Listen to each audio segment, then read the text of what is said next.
Yes, welcome to DC Economics. So I'm going to take you on how to calculate the expected mean value of the continuous random variable. So we need to understand what is continuous random variable. Continuous random variable is a variable with probability in a given interval and a value can occur. So a random variable x is continuous if possible values comprises either a single interval on the number lines or a union of disjoint intervals. So under continuous random variable, we tend to look the probability of a given interval, whereby the number of the outcome may occur. So what is the expected values, also known as expectation? So the average or mean value, this is a long average value of random variables.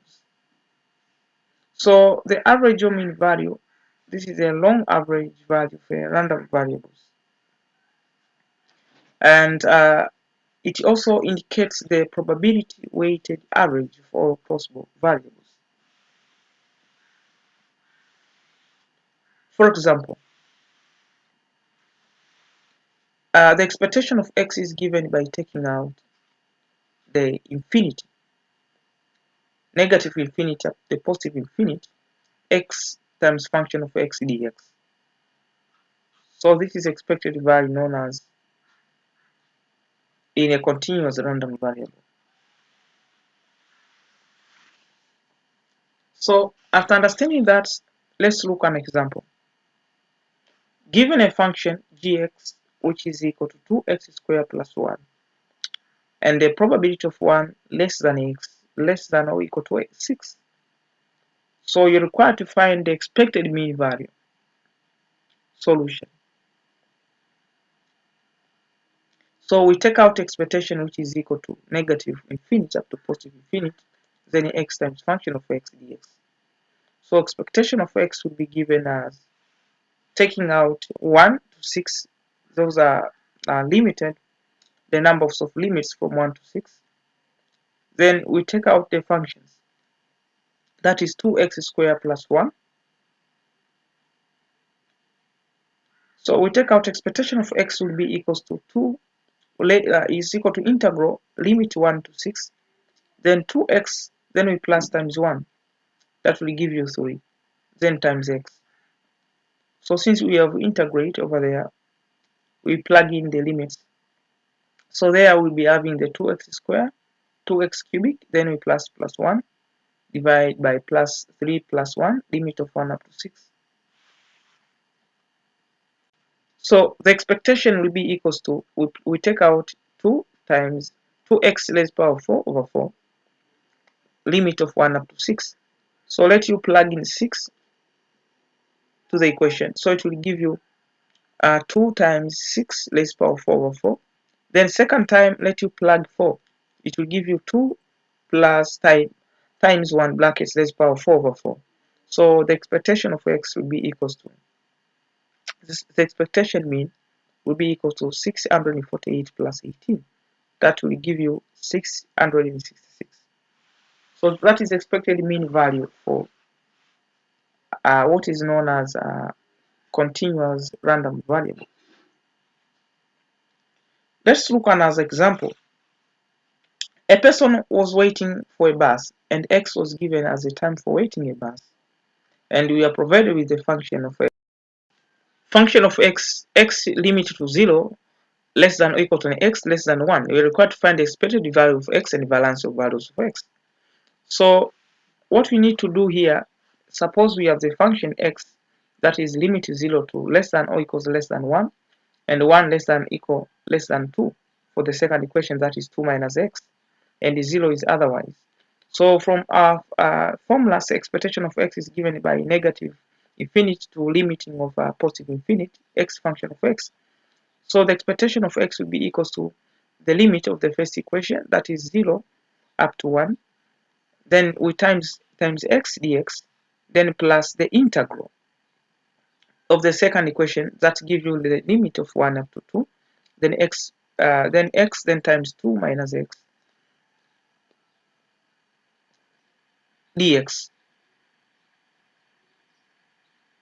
So after taking so, what's required to do here now is to integrate and to plug in the limit functions that we are provided with.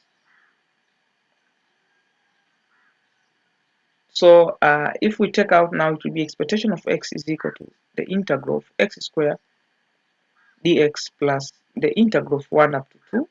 Then when you take out x times 2 minus x, it will give you 2x minus x squared dx.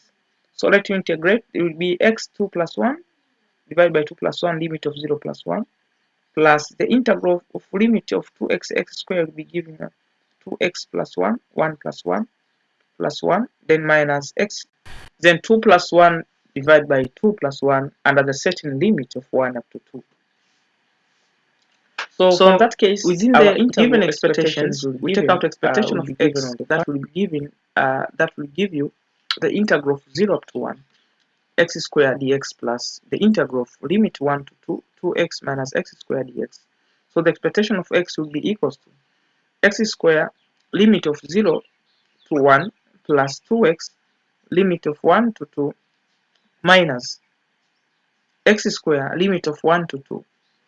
So it will be expectation of x is equal to x squared, that will take out 2 plus 1. It will be, we plug in 1 to the x squared minus 0 squared. Then plus, we take out, before that, we take out the expectation of x, that will be equals to x plus 1, 2 plus 1, divided by 2 plus 1, the integral of 0 up to 1, plus 2x, 2 plus 1, we integrate, limiting of 1 up to 2 minus x squared plus 1 over 2 plus 1, the limit of 1 up to 2. So the expectation of x will be equals to x cubic over 3, limiting certain limit of 0 up to 1, plus 2x squared over 2, certain limit of 1 to 2, plus x cubic over 3, certain limit of 1 up to 2. So the expectation of x would be equals to, we plug in 1 to the first limit, the upper limit, minus 0 over 3, we set out the lower limit as well, plus 2, we plug in 2, the upper limit, minus 2, we plug in the lower limit, that is 1, then plus,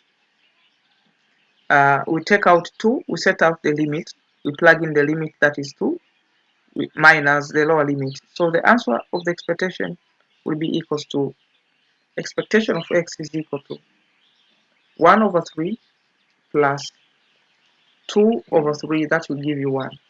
So the expected mean for this continuous random, for this random variable, is what is known as, that will be equals to 1, the expected mean. So after learning that, let's isolate the graph to show out the expected mean. So the graph will appear like this. So it's just like a rectangle. Check out this is like a triangle. So we take out 0. We have the value of 0, and at the center we have 1. So here we have 0.5, and the center we have 1, and we have also the right hand side we have 1.5. So the expected mean ranges from at the center of 1. That will present out the expected mean for this continuous random variable.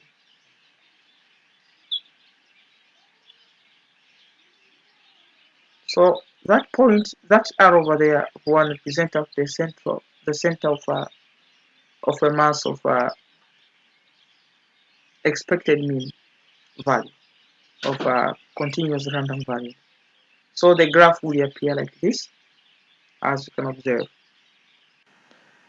So that's marked the end. Welcome you to DC Economics. Don't forget to watch on other videos on how to calculate the variance of a continuous random variable. Bye bye.